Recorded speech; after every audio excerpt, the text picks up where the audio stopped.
Welcome, everyone. I'm Ken Bamberger, the Rosalind and Arthur Gilbert Foundation Professor of Law here at UC Berkeley, and faculty co-director of the Helen Diller Institute for Jewish Law and Israel Studies.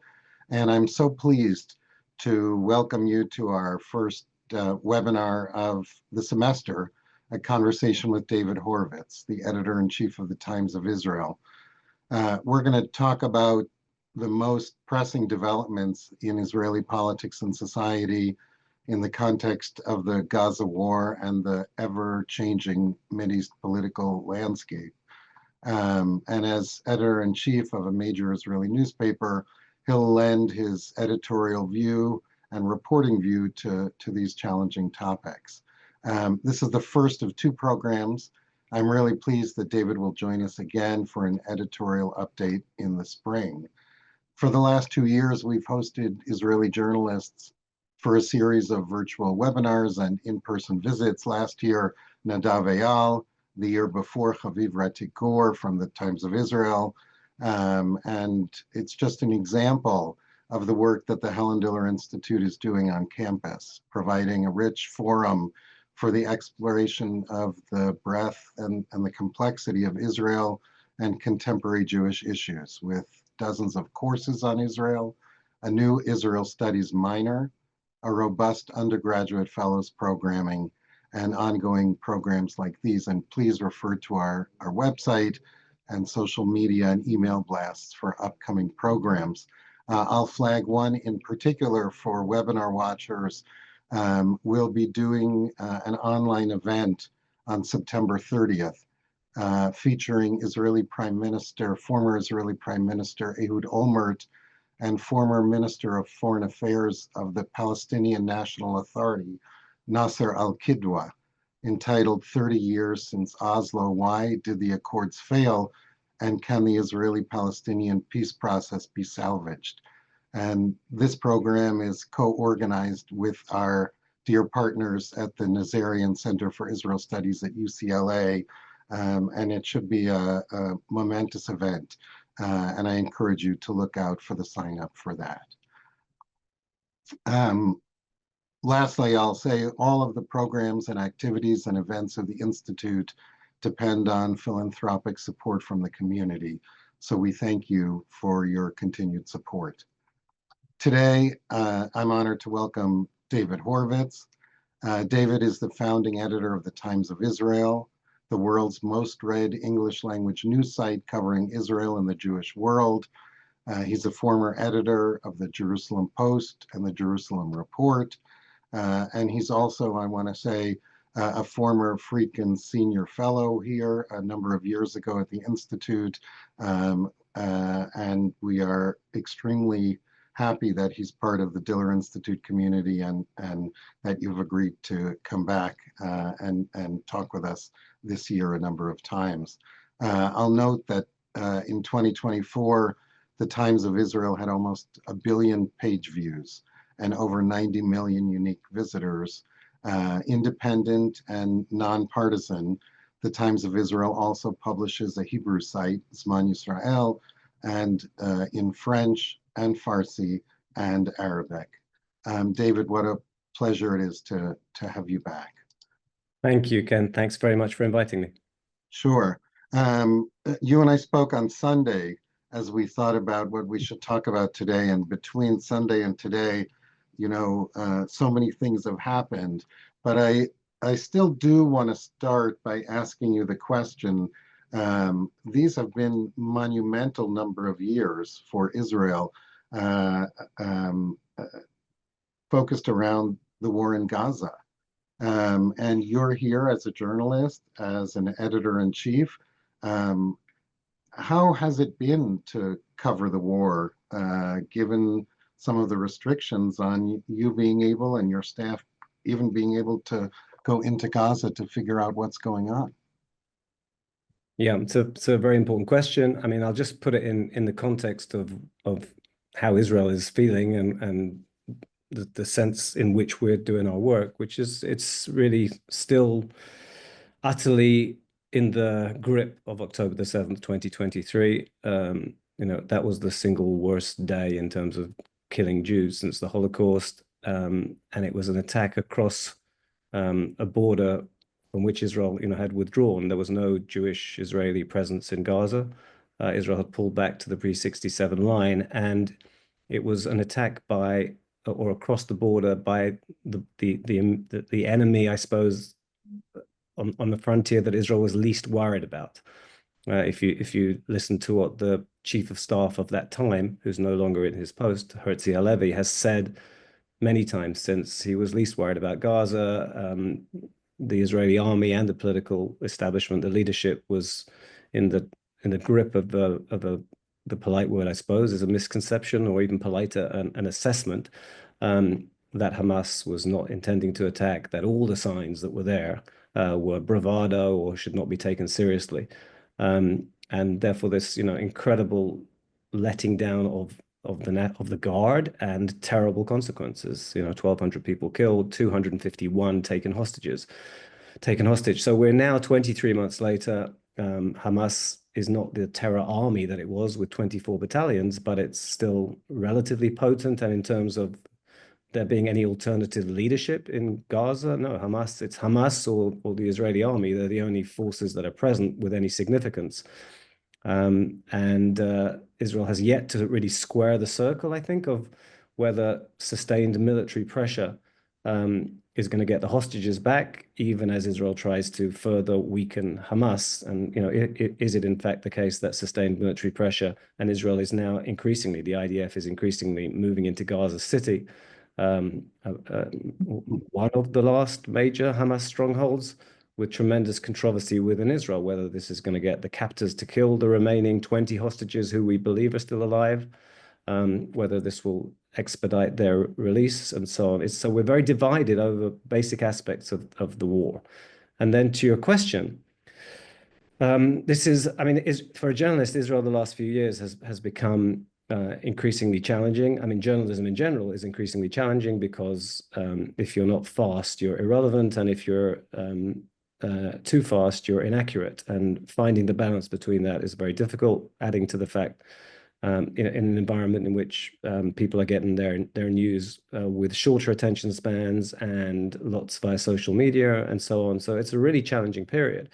But I'm not really thinking mostly of that. I'm thinking of the simple pace of events and the staggering rapidity with which things develop and change, as you said just before. And in the context of this war, it's been 23 months in which no Hebrew or Israeli journalists, and really no international journalists, have been able to remotely adequately, cover this war on the ground. There is no international journalistic presence in Gaza. There's no Hebrew or Israeli media presence in Gaza. There are occasional visits escorted by the army to places that the army wants or agrees to let journalists see. The other extreme of that would be for Israel to say, okay, any journalist who wants to go to Gaza, that'll be fine, but you'll be doing so at terrible risk to your lives because this is a war zone, and it's a war zone in an urban area. It's incredibly complicated. So there's one extreme, which is not letting journalists in. There's the other extreme of letting journalists go everywhere, neither of which I think is appropriate, but we're pretty close to that first extreme of not letting journalists in. And journalists are capable of agreeing to take risks if they want to, that normal people shouldn't. But we're not given much of that opportunity. I'll give you a very specific example, which is the controversy around what happens at the US-backed Gaza Humanitarian Foundation aid distribution positions. And I don't think anybody has really, any journalist has had any significant opportunity to understand what goes on there. The UN has charged that more than 1,000 Gazans have been killed trying to get aid close to those distribution areas. The GHF itself is adamant that nobody has been killed at their distribution hubs themselves. The Israeli army has acknowledged opening fire, has firmly denied the death tolls that are being cited. And you've got an Israeli army with soldiers who potentially see that thousands of people coming at them unexpectedly at times of the day when they're not expected to be coming along routes that they're not expected to come. with limited means of protecting themselves amid a concern that there might be Hamas gunmen among the Gazan non-combatants. We can't establish, because we haven't seen for ourselves, exactly what is going on. And that's just a little example. So basically, you're trying to cover a war in which you don't know what to make of social media, which I suppose is the first draft of history nowadays, and the news agencies who have local hires, some of whom may be trying to do the most honest possible job, and some of whom are certainly affiliated to some extent with Hamas, and I'm not giving proportions. But even the ones who are trying to do their work with real integrity are potentially vulnerable to Hamas violent leverage, shall we say, and worse. And therefore, you don't know what to make of information. The Israeli military, broadly speaking, does not respond in real time to events that are being reported on the news agencies, for example, out of Gaza. Sometimes does have answers a little bit later. But when you're running a 24/7 website, and in the world that we live in now, this makes this a constant, incredibly challenging conflict and context in which to do our work. In that environment, you mentioned serious division within Israel, within the Israeli public. Maybe you can talk a little bit about that from the ground to help us understand where the Israeli public are, given what they know. Yeah, sure. I mean, I guess the starting point should be that for many Israelis, it is baffling. And again, I'm being kind of polite here, that the prime minister, with whom ultimately the buck stops, has not resigned in the wake of the failure to thwart the Hamas invasion and massacre. And he's also resisted the establishment of a state commission of inquiry, which is the only body empowered to subpoena witnesses, for example, to get to the bottom of what went wrong. It has the power to also issue recommendations that would probably be devastating to Netanyahu's career, but it's also the only body that would be most likely to ensure that some of the unfathomable misassessments that led to October the 7th would not be repeated. So for a lot of Israelis, Netanyahu should at least, if not step down, he should have gone back to the public. And he's argued that holding elections in the middle of a war is going to foster more division in Israel and play into Hamas's hands. But he's been arguing that for 23 months. He's also, a state commission would typically be, the head of it would be appointed by the president of the Supreme Court. And Netanyahu is very hostile to the president of the Supreme Court, and his coalition is very hostile to the judiciary.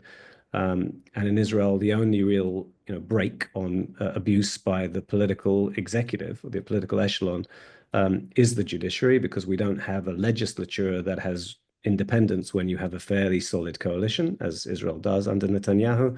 We have no constitution. So therefore, there's a real clash between these two branches of government. And Netanyahu has engineered a situation in which he claims that how can you accept a state commission of inquiry, since it will be appointed by the president of the Supreme Court? And lots of Israelis, in his terminology, don't believe that the president of the Supreme Court or the Supreme Court are themselves credible. Not coincidentally, he's currently on trial in 3 corruption cases, and believes that the law enforcement and judicial establishment is out to get him. I mean, I think he really believes that. He thinks the charges are ridiculous. And by the way, it's not at all clear how the ongoing, very lengthy case will play out. So that's a little bit of context. And then he has a very complicated coalition. It's his own Likud party, which is a right-wing party in Israeli political terms. And right and left in Israel, as I'm sure many of you know, is less about socioeconomic positions and more about attitudes to the region, the neighborhood, the possibility of reconciliation, the risks of relinquishing territory, where broadly speaking, the more left-wing you are, the more you might be inclined to answer in the affirmative about something that you already mentioned in the context of your next webinar with Ehud. Can an Israeli-Palestinian peace effort be salvaged? And the more right-wing you are, the more dismissive you would be of that notion and more mistrustful of the neighborhood. Israel as a whole has moved to the right, probably more so than ever since October the 7th, because Israel had relinquished control of Gaza, and look what happened. And it had relinquished control of a security zone that it kept in southern Lebanon until the year 2000. And since then, Hezbollah took over and piled in on October the 8th and became an incredibly serious threat to Israel. It's much less so now. So you have a coalition that, in a way, represents, to a degree, an Israel that has moved to the right, but it has really far-right elements in it, two far-right parties, both of which, for example, are interested in Israel resettling Gaza. There were 8,000 Jews in Gaza until 2005 when Israel pulled out, and Hamas took over 2 years later, took over from the Fatah faction of the Palestinian Authority, the PLO / the Palestinian Authority. So the two far-right parties in Netanyahu's government want to resettle Gaza. Netanyahu himself has kind of adopted an unclear version of President Trump's vision of relocating Gazans. So elements of the Netanyahu coalition, I would say, are interested in encouraging Palestinians to leave Gaza. Netanyahu frames it as voluntary departure. The two far-right factions have been adamant that he must not do a deal that ends the war for the release of all the hostages, if such a deal could be done, and are adamant that Hamas must be utterly destroyed. Netanyahu stands for the two goals of the war, which are utterly destroy Hamas and get the hostages back. And much of the Israeli public does not support that mindset. A goodly proportion, the polls change, but I would say a little in excess of 50%, and in some polls more than that, believe that Israel should be prepared to end the war, with the potential cost of Hamas being able to potentially revive for a deal to get back the hostages. It's by no means clear that Hamas would honor such a deal. The many supporters of such an approach argue, and that includes very senior figures, I think, in the Israeli security establishment. They believe that Israel will be able and will have to continue to go after Hamas in the future, but the deal should be done to get out as many hostages as can be done. And this is an incredibly divisive issue. And just to put it in an American context, or to put it with an American resonance, ahead of the presidential elections, of course, there were the major conventions of the two major parties. And at both of those conventions, you will recall, families of hostages came and addressed the tens of thousands of people and were, I mean, absolutely universally, unanimously empathized with at those events. There was no heckling, there was no dissent, there was applause, and there was chants of bring the hostages home and so on. This was an audience that was utterly, as I say, empathetic to the families of hostages. It is very, very hard to conceive of a significant pro-hostage deal event where there is not heckling or some kind of negative presence there. And in its extreme form, it is people who argue that there is something unpatriotic about calling for a deal to get the hostages home, because by extension, it keeps Hamas in power and or keeps Hamas capable of reviving, and therefore is detrimental to Israel's wider interests. I hope I'm articulating that effectively, but it means that what would seem to be maybe an obvious thing, Israel failed its people. It's not the army that was most affected, shall we say, on that terrible day. It was ordinary Israelis, civilians, hundreds of people at a music festival, people murdered in kibbutzim, whole families. Certainly soldiers are among the victims and are among the hostages and so on. But Israel's security and political leadership failed its people. And you might think that it should be a no-brainer and a completely consensual issue that, maybe the ultimate priority must be, well, get these people home.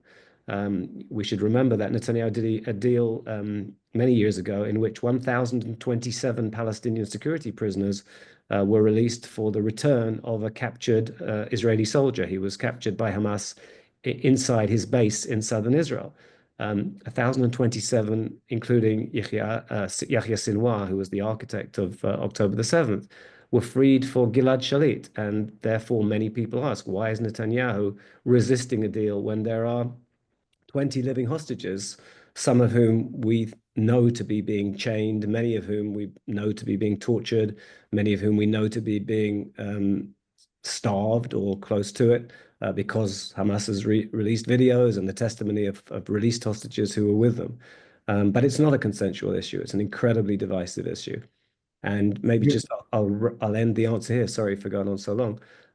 Every single opinion poll that I've seen since October the 7th would indicate that Netanyahu would have a very difficult time getting re-elected.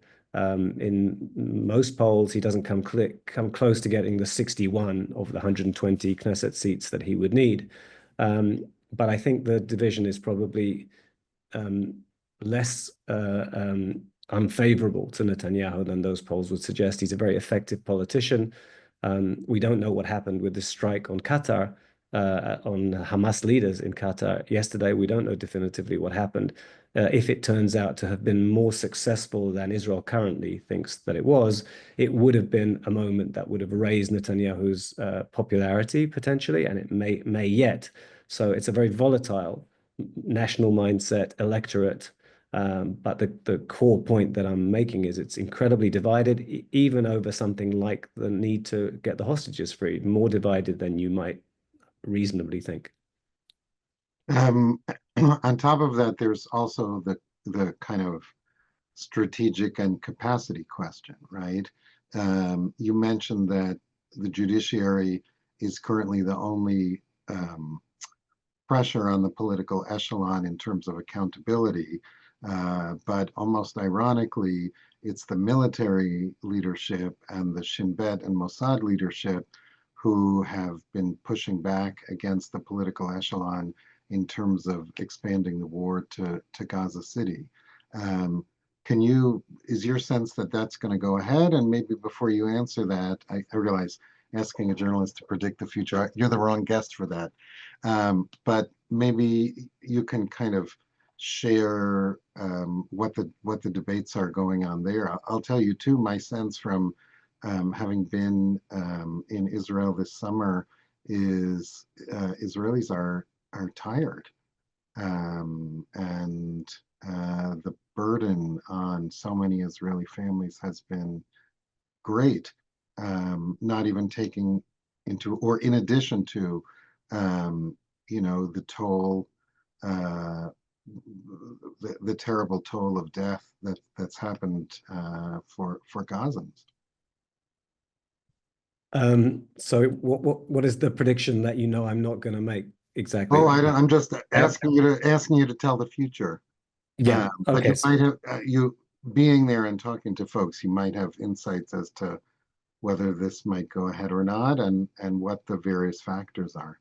Yeah, so we should stress you're right that the chief of staff of the army, and again, to go back to what I said before, the guy who was the chief of staff on October the 7th, Herzi Halevi, is no longer the chief of staff. The new chief of staff is a general named Eyal Zamir, and he has behind closed doors, but regularly leaked, been warning against a massively expanded, takeover of Gaza City, where there are close to 1 million Gazans out of the 2.2 maybe Gazans in the entire Gaza Strip. Israel has been urging them to evacuate because it's intending officially to send the army all the way into Gaza City and destroy whatever of Hamas it finds there, infrastructure and gunmen. So he's warned against this. He fears that it's detrimental to the hostages. Conventional wisdom moves sometimes in ways that you don't even notice. Until fairly recently, it was assumed that, or believed that, many of the hostages were in the south of Gaza, maybe in Khan Yunis, but of relatively recently, there's a suggestion that at least some of them are, some may have been in the Gaza City area all the time, but there's now a belief in some quarters that more of them are being held by Hamas in Gaza City as a potential deterrent to the Israeli army going in. And the people in the security establishment, including the chief of staff, are understood to have said, we think that this would put the hostages at risk if we go in, because we would try and use all the intelligence we have to ensure that we did not inadvertently do them harm. But it's barely a year ago that 6 hostages in the south of Gaza, actually in Khan Yunis, were murdered by their captors, including Hirsch Goldberg Polin, who was a dual American citizen. And the army did not realize that it was close to the area where they were being held, and Hamas had given orders to its captors to kill hostages if the army approached, and they were murdered. And there's a concern in the army that this could happen again. There's also a concern that the army is overextended and tired, and the belief, again, being leaked as the assessment from key security figures, that there's an opportunity to do a deal, that Hamas would do a deal, and there's an opportunity to get at least some more of the living hostages out. There are all kinds of proposals and formulas that it's hard to keep track of, but there seems to have been at least some kind of another kind of phased deal in which over stages hostages would be released. But they all require substantive talks on progress towards ending the war. It seems to me it's not really a prediction that you're asking me for, because as the days go by, the Israeli army is going deeper into Gaza City. I don't think it's the all-out offensive that may yet unfold, but it's not as though the operation has not started. Tens of thousands of reservists were called up and started coming in about a week ago, and so this operation is moving. It's worth putting that in the context of what happened in Qatar yesterday, because, is it possible that Netanyahu, I mean, the airstrike was apparently planned for several months.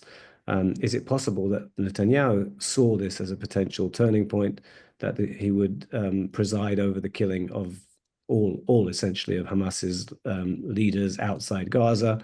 This would be a kind of symbol of victory, and he would bolster his popularity and be prepared to defy those far-right parties and try to get a deal with Hamas, a reduced Hamas, to get hostages out, and believe that his popularity was rising and so on. Which is why all predictions are, of course, ridiculous. And I don't know that it's only journalists who shouldn't make them. I mean, in our context, nobody should make them.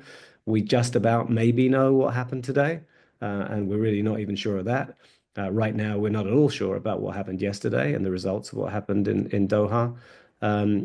But everything is being colored by fast-moving events, and therefore, I can't tell you, and I can't tell you how this is going to play out. In theory and in practice, the move into Gaza City is gradually unfolding. I don't want this to become a "what is Netanyahu thinking" conversation only, but I think there is real puzzlement in terms of, and I'd love to get your sense. There is some suspicion that he just doesn't want a deal and doesn't want an end to the war, perhaps for unexplained reasons, because he has not made particular effort in giving reasons. So between the change from I only want a phased deal to I'll only take a permanent deal. The question of this thing in Qatar, is it giving up on the negotiations, or is it genuinely hope that it might facilitate or speed up negotiations? Is there a sense on the ground as to what Netanyahu long-term goal is, or even short-term or medium goal? Well, there's certainly clarity about what he says, and it's not always the same, and it develops. But his position as of now is, I mean, there were 2 formal goals of the war at the beginning, which was to destroy Hamas and get the hostages home. First of all, it was destroy Hamas, then it was the hostages were added. And then, in a not hugely dramatic expansion of those, it was make sure that no force in Gaza can rise again to threaten Israel. But more recently, Netanyahu has said, along with getting out the hostages in one go, there are several principles, 5 principles that would need to be satisfied for Israel to end the war. And these include Hamas disarming, the Strip being demilitarized, and Israel maintaining overall security oversight and potential capacity to act, and having Gaza come under the control. I mean, this is interesting in terms of Netanyahu's stated view of post-war Gaza. He insists that he does not want Israel to permanently govern or even long-term govern Gaza. He wants to be able to hand over or to see Gaza come under the governance of Arab forces, not Hamas and not Palestinian Authority forces. So that's what he's saying. And in terms of the decision to launch strikes that were intended, and again, we don't know the result definitively, to kill basically all the prominent Hamas leaders outside of Gaza in Doha yesterday. Netanyahu, I'm sure, would, I mean, first of all, he did speak a few hours after that attack yesterday and said, this can open the door to the end of the war in Gaza immediately, get the hostages back, and we can begin, accept the principles of what he called the Trump proposal. He didn't specify, and he didn't specify who would need to accept them, but he spoke about this opening the door to, a better future for the people of Gaza. He urged them to rid themselves of Hamas or help rid Gaza of Hamas. He spoke about reviving normalization efforts elsewhere in the region. So declaredly, those are the things that Netanyahu is saying. And I think he would argue that if Hamas realizes that Israel is unstoppable, it's largely destroyed Hezbollah's capability.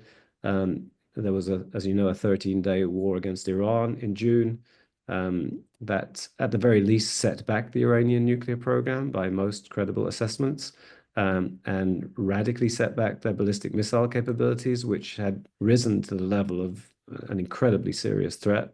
I can elaborate on that if you like.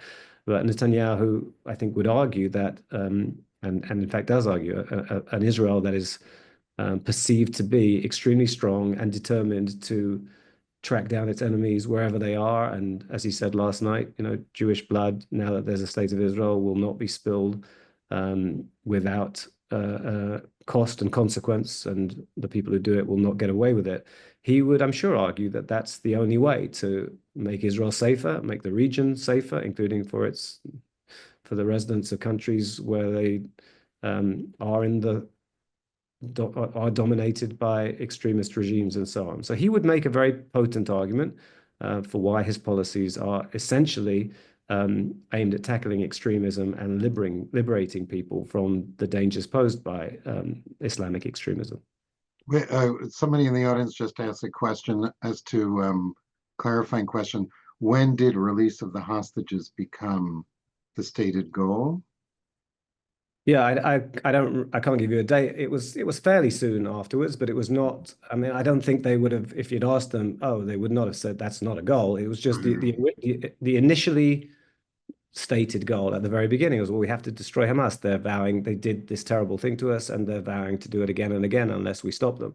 And then not very long afterwards, it was realized that you need to make explicit as a shared priority. I think most people would assess that that was the formal sense. It's not always been clear which has been the greater priority, and everybody can argue about that. But it was established as a second of the two main priorities, stated priorities of the war. Folks here are thinking a lot about Israel's isolation and Israel's place in the world. I mean, I guess I'm going to table for a minute kind of how on the street in America folks are thinking about Israel, and ask first about governments. We're now at a point where even Israel's strongest ally in Europe, Germany, came out yesterday with real condemnatory language, where there have been a number of actions by Israel in the last couple of weeks that have caused statements by the UAE and obviously Qatar, unclear what category to put them in terms of friend or foe, but the whole Abraham Accord landscape is at least jostled, and leaves the question: is Netanyahu putting all his eggs in the Trump basket and that's it? Or is there some other leeway at play or other kind of strategy at play? Yeah, it's a very good question. I mean, I'm not sure what other baskets there are. Israel is pretty powerful, but it is not a superpower. Its army, for example, is short of people at a very fundamental level. The common number that's been cited until recently was it urgently needs about 12,000 more troops in the standing army. And you have, the Israeli army, it's mandatory national service, men and women for something like 3 years from around 18. And then a great many reservists who served in the army and have then moved on into their civilian lives. And the norm used to be that you'd do your month of reserve duty, or people would, for maybe, if depending on what kind of expertise you had and how important you were to the army, but maybe 3 weeks or a month a year, which is quite a lot, obviously, through your 20s and into your 30s, even, and people serving in the reserves in their 40s. Significant, a significant part of your normal life, right? But since October the 7th, you have many Israelis who have served multiple tours, if you like, in the army of reserve duty. It's a little over 700 days since October the 7th, and there are people who have been in the army for 500 and more days of that time. People who say, my family barely recognizes me. People whose every aspect of their life has been, profoundly affected because not having been in the army, they're essentially back in the army, and their post-army life has just been put aside. So it's a limited military force. It's very well equipped. It had a terrible failure. It's had some significant successes since October the 7th. But Israel is not, like I say, it's not a global superpower. And it has some allies that have, broadly speaking, stuck with it. But as you rightly say, when you hear Germany criticizing Israel, and Germany has been very wary of criticizing Israel and has been a very staunch ally because of the legacy of the Holocaust, and a special relationship. When you see, even allies who may have been criticized many times by Israel over the years, but are broadly seen as supportive, like the United Kingdom, for example. You can add France, Australia. I mean, governments change and attitudes change, but the degree of enmity in public opinion in most countries around the world, I unfortunately think it's safe to say, and even in countries where governments, I mean, if you look at Britain, for example, you look at the prime ministers of Britain, for many years, even decades, even when part of public opinion was very strongly critical of Israel for some particular period or other, the leaderships were broadly very supportive. There was a time when Jeremy Corbyn, who's very hostile to Israel, was seen to be close to be winning the premiership, the prime ministership in Britain, but he didn't. That was a sort of crisis point. But I think the degree of, as you said, the pariah status is what I don't think there's been a period like this in the modern history of the state of Israel, and there have been difficult periods. And really, the only dependable partnership has been, and the most important one, has been with the United States, which, as everybody on this webinar knows, is led by somebody who seems to be very broadly supportive of Israel, but is also substantially unpredictable. He's capable of saying and doing things that were very unexpected at very short notice, and not necessarily. I mean, he unveiled a policy in February when he was hosting Netanyahu for not just encouraging, but for wanting or making Gazans relocate to places where they would have much happier lives, the way he described it. And I don't think he's championing that policy anymore, for example. I think it's kind of been mellowed. He's again, so there are things that he says that can be quite significant, and we're in a period like that right now. Again, coming back to yesterday, the way Trump tells it, unless something changed in the last 10 minutes, is that Israel did not tell him ahead of time that it was going to strike at the Hamas leadership that is and was being hosted by Qatar and was being negotiated with by the United States and the Egyptians and most significantly Qatar, in an arrangement that Israel sought and wanted, to try and find ways to get the hostages out, to tackle the Gaza war. And again, the way Trump sees, I mean, Qatar is a very, very complicated country in terms of what people make of it. I would note that Qatar funds Al Jazeera, and Al Jazeera is deemed by Israel to be a security threat to Israel to the length that it is formally banned in Israel. I don't think you can ordinarily watch Al Jazeera or even go to Al Jazeera's website on through the Israeli internet, because it's been banned as something that, as an entity that incites extremism and terrorism and hostility to Israel. Well, that's a Qatari-funded project. But Trump, who has in the past accused Qatar of funding terrorism in more recent years, and certainly in this term so far, has been adamant that Qatar is a strong ally.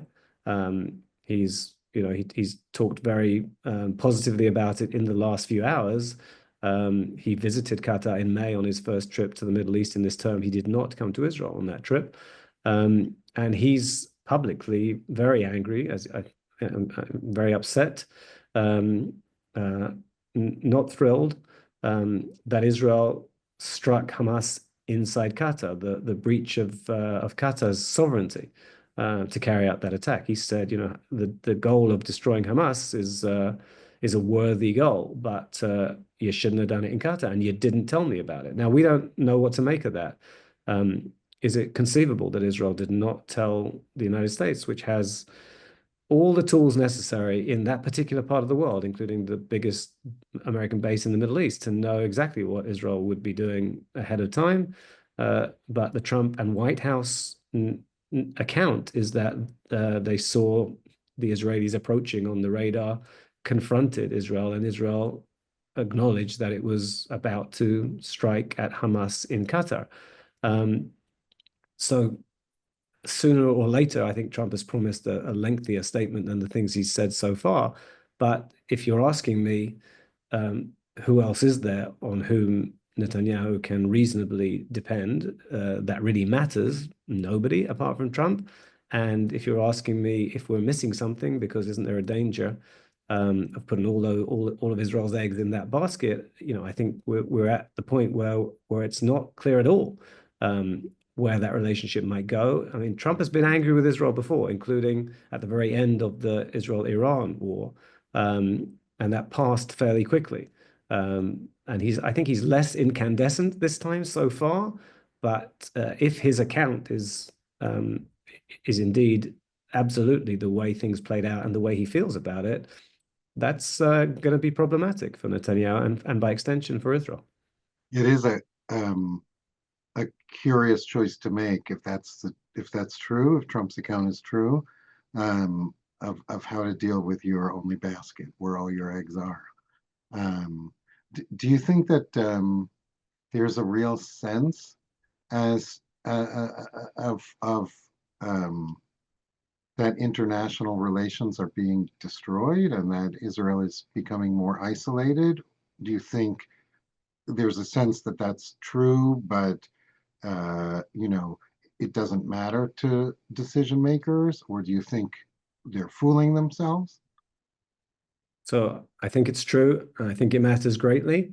And I don't know of a precedent. I grew up in London. I lived my first 20 years in London. I moved to Israel when I was about 20. I went to a Jewish school in Camden Town. The school next door was a not Jewish school. There were punch-ups at the bus stops. Maybe there was a bit of anti-Semitism in that mix, but it was also just kids from school beating themselves up. There was an undertone of anti-Semitism. Margaret Thatcher, who was philo-Semitic and who had the chief rabbi of the day as one of her most trusted advisors, had many Jewish ministers in her cabinet, some of whom really didn't like to play up the fact that they were Jewish because they didn't think it was particularly in their personal or political interests. It differed from America, I think, although I don't know enough about how universal the sentiment that America was somewhat had less of that undertone all across in those years. But I think the attitude among the British public, a greater proportion of the British public, is more hostile to Israel now than possibly it's ever been. And I mean, Isaac Herzog, the president, is in Britain right now, and there was a big, there's some controversy, shall we say, about whether the Prime Minister, Keir Starmer, should even meet with him. He did meet with him, but Herzog is, I guess, a fairly non-controversial figure by the standards by which Israeli politicians are judged overseas. So I do think it, and I don't think those are the key barometer issues. I think, in the British context, seeing From the River to the Sea projected on Big Ben, or people on the Upper West Side holding From the River to the Sea placards. I mean, we can, and wear, in some cases, wearing or carrying Hamas insignia of one kind or another. I mean, we've seen, and we've been flippant or I don't know what about TikTok videos of people protesting against Israel and not knowing which river and which sea is on their sign. So apart from the fact that it's kind of insulting, and I would think if you wanted to join a demonstration, you should kind of know what it is you're protesting for or against. But there's a soaring level of anti-Israel activism and protest. And in some cases, that clearly extends into anti-Semitism. And some of it was there from the very start after October the 7th and was well organized and had been creating the ground in which others could be persuaded to join the protests and so on. And then, of course, as the war has gone on, because it's gone on for 23 months, and because non-combatant Gazans are suffering terribly. I mean, Israel can argue day and night, and doesn't argue terribly effectively, that all of this was brought upon ordinary Gazans by Hamas. Hamas turned Gaza into a terror state. It built tunnels under people's homes. It operates out of hospitals. It stores its missiles in mosques and schools and so on. The imagery is such. And then in some cases, I mean, you've got me on this webinar, there would be Israelis, I think, who would be significantly more critical of Israel than I have been, and Israelis who would be significantly less. But for example, between March and May, Israel did not let aid get into Gaza, and argued that there was plenty of aid in Gaza at the time. And the problem was that Hamas was commandeering it, and the stated goal was that this would prevent Hamas from getting rich off aid, and maybe would be leverage that would help secure a hostage deal. I mean, that seems to me to be a kind of false, again, being a little polite here, maybe delusional assessment. Hamas had plenty of aid, and it was perfectly happy for Gazans to suffer. It knowingly invaded Israel, knowing that Israel would go into Gaza to try to make sure it couldn't do it again, and it knowingly put Gazans in harm's way.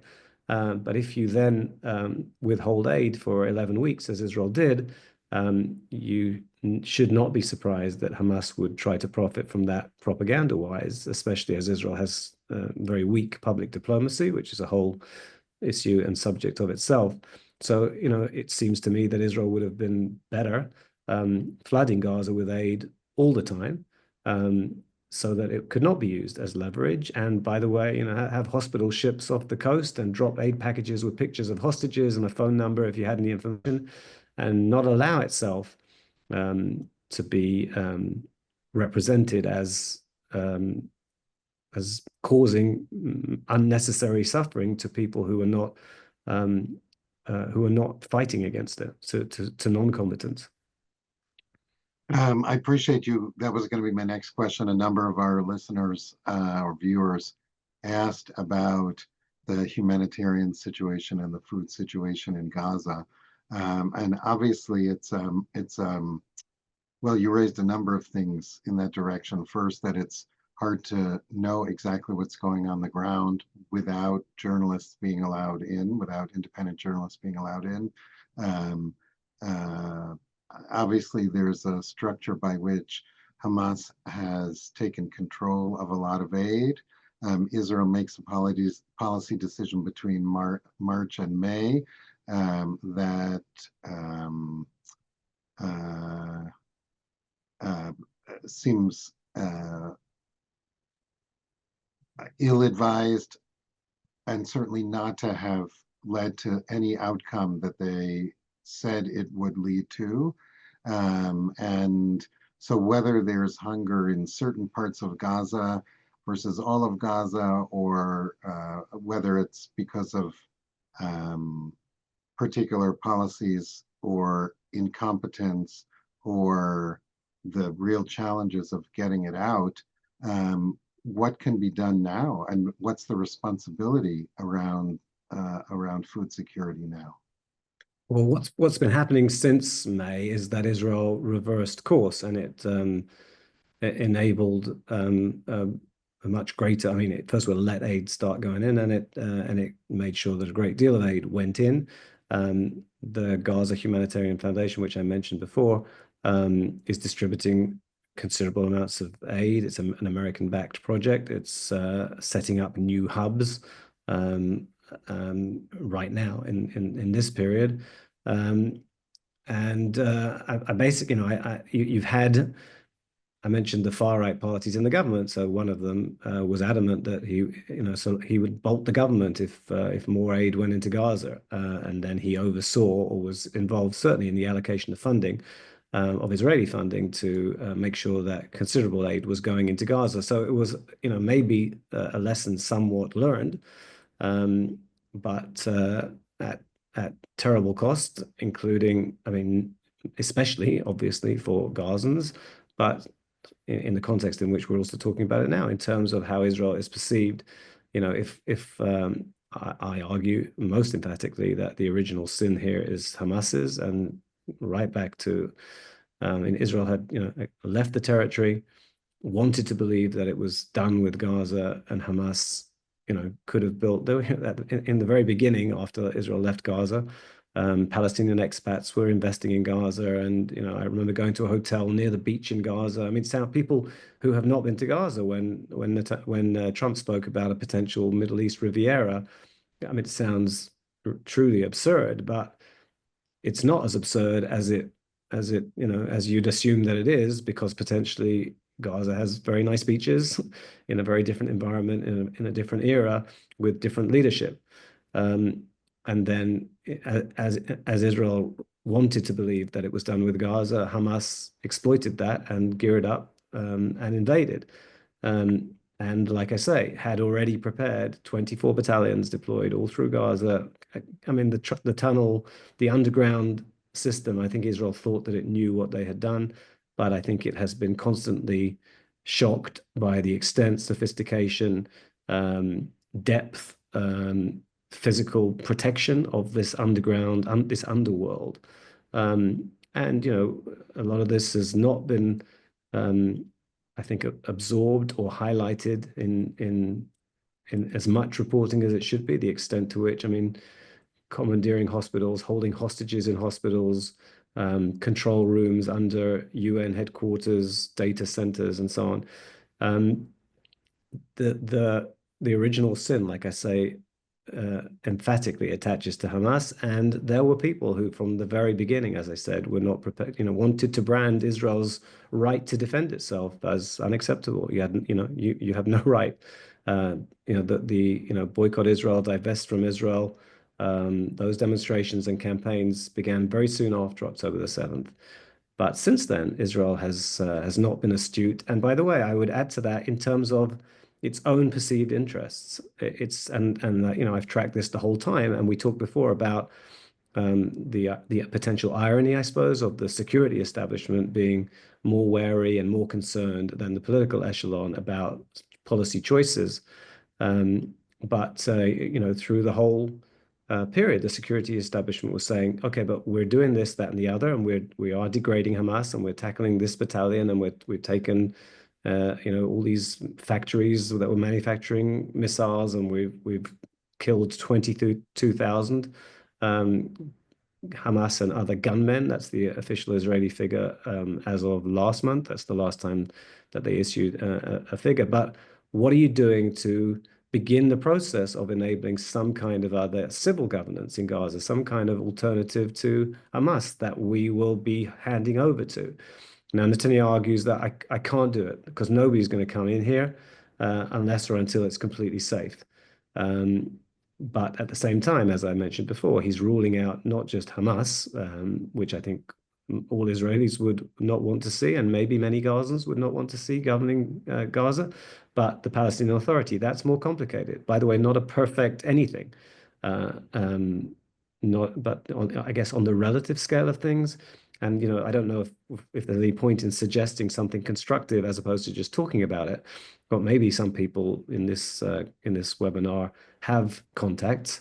What is needed, or what an American role could crucially be, is to try and broker terms that Netanyahu and Israel feel they can safely live with for a post-war Gaza governance. You don't want the Palestinian Authority. Okay, what about Palestinian bureaucrats who are not completely affiliated with the PA, or what, as the previous administration used to talk about, a reformed Palestinian Authority. So what are the demands?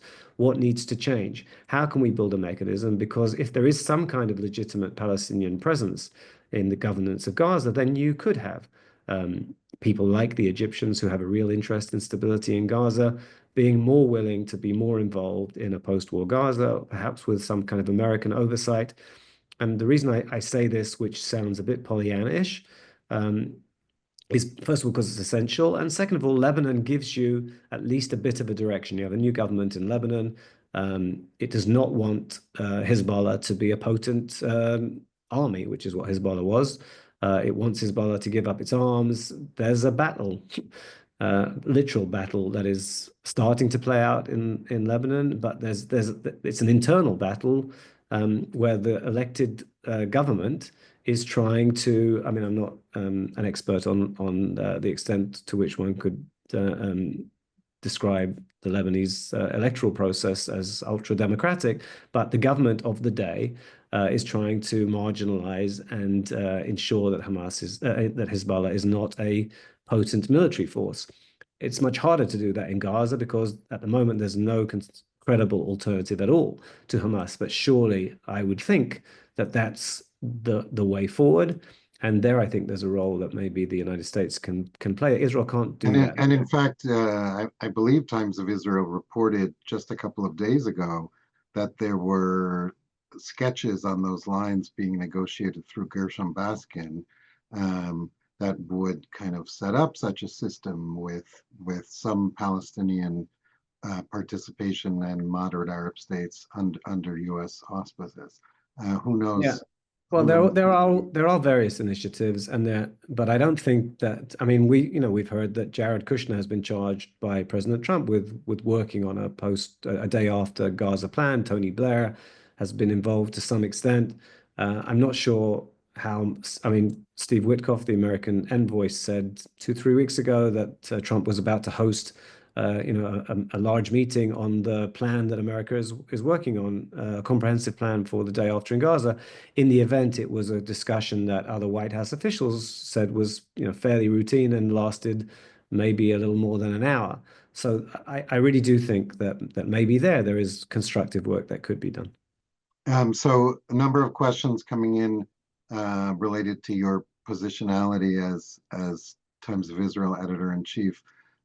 Regular reader of the Times of Israel writes, my sense is that the TOI blogs have only recently started to include voices that are more critical of the morality of Israel's actions in Gaza. How do you make editorial decisions about what blogs to include? And are you including more critical voices now because your readers are wanting to hear that criticism? So it's by its very nature, the blogs platform is a function of what bloggers write. I don't edit the blog section. I have overall responsibility for it, but it has an editor. We try not to publish material that incites to violence and other extremist positions. It's a pretty vibrant platform. And I do not think, I mean, again, I'm not the person who makes those direct choices. I would imagine that it's not that our readiness to publish this, that, or the other has changed so much as that material that is being submitted may be changing. Unlike the news content, the analysis content of the main editorial core of the website, where there are editorial decisions, and I'm happy to do my best to answer questions about that. This is not the blogs platform is not something where there is a person at the top of a hierarchy directing writers to, yes, tackle this, not tackle that. There is some reaching out to people when we think that somebody would have something really special to say and we'd like them to write it because we think they do a really good job. But broadly speaking, it works the other way around. It's not top down or editorial authority down. It's what people are submitting. Okay, thanks. A number of questions about the broader situation. A broader situation in the Middle East. So opportunities in Syria, opportunities in Lebanon, which of course were created in part by Israel's actions, both what the opportunities are and is Israel squandering them? I think probably maybe Israel is a little warier, certainly where Syria is concerned, and certainly in comparison to Donald Trump. I think Israel would strongly argue that potential for change in Lebanon was advanced, change for the better in Lebanon was advanced by the degree to which Israel was able to degrade Hezbollah, notably with that attack on the thousands of beepers that Hezbollah operatives, Hezbollah had purchased from Israel unknowingly, which were laced with explosives and some very sophisticated mechanisms that we may not fully understand yet. But if you remember, when those devices were set off on their owners, there was very little reporting suggesting that non-involved people had been harmed. In other words, the quantity of explosives was such, and the place where the devices were detonated was such, that the right people, the wrong people, the Hezbollah people were the people affected. It was a pretty staggering operation. I don't know of any parallel. And I don't know what I don't think there was a single button that was pressed and all these devices went bang. I think it was much more individual than that. It's pretty astonishing. And Hezbollah was very badly set back, and its leadership was being killed, including Nasrallah in his bunker in Beirut. And a lot of Hezbollah's weaponry was targeted. And I have no doubt that Israel there'd be no country more directly happy and benefiting from the Lebanese government marginalizing Hezbollah than Israel.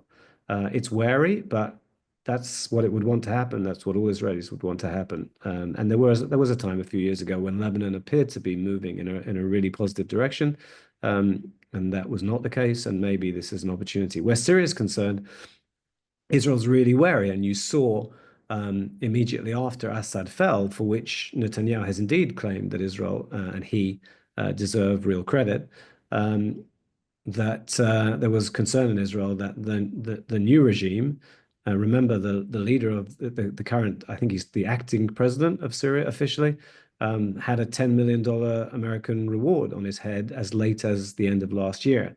So Trump met with him on his Middle East trip, and as you recall, said he's very good-looking guy, tough guy.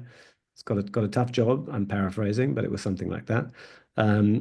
Israel is certainly not easily persuaded, and I think there have been direct talks between Israel and Syria, which in a normal era you'd be focusing on that because that's a staggering thing, about some kind of permanent security arrangement. But at the same time, Israel took over areas on the Syrian side of the border and has very much more so in those first few weeks, but attacked military positions, not people on the whole, but weapon stores and whatever the Assad regime left behind because it feared that it would be used and abused by dangerous people. So in the case of Syria, I think Israel feels there's a lot more that needs to be proved, but is not interested in making life more difficult for positive forces. It's just wary. It's not clear how much the regime controls. There have been attacks on the Druze in Syria, which is a huge issue for Israel because their cousins are living on the Israeli side of the border in the Golan Heights. But I think broadly speaking, where Lebanon is concerned, absolutely, and where Syria is concerned, hopefully, Israel would like to see um, stability and a potentially significant relationship. I don't think we should get carried away. I don't think Israel is going to be normalizing relations with Lebanon in the near future. And this is a really, really difficult period, as we've discussed at great length so far. But that would be Israel's hope, I think. Questions about public diplomacy. Netanyahu and the current government don't seem to care about public diplomacy. You can give us more granular notion about what that would mean. Is it that if we're taking this as a message of they see no need to explain themselves to people in America, to people in Europe, is that right? Is it something else? Look, it's been an abiding, inexplicable failure for decades, but probably at greater cost now than for most of the years when it's been terrible. I don't think that truly effective Israeli public diplomacy would remake the world's perception of what's going on here, but it would move the needle a little bit, and Israel really doesn't do it to a remotely adequate degree. The Israeli politics is such that the political focus is very much on the domestic audience and the need to strengthen your base and expand your base and tackle your rivals and so on. But it's unforgivable, and sometimes it's weakened by things that you would find it hard to believe. There's a guy called Elon Levy who's a fluent native English speaker and perfect Hebrew A speaker. fluent British speaker. Yeah, well, that's probably why I love him particularly. But he's great, right? He was born to that kind of role. There are some very effective Israeli diplomats, experienced spokespeople, but he's, more human than many of them and has, fast-moving eyebrows and responds like a normal person. And he was just, like I say, it's rare that you see someone that this is what he should be doing.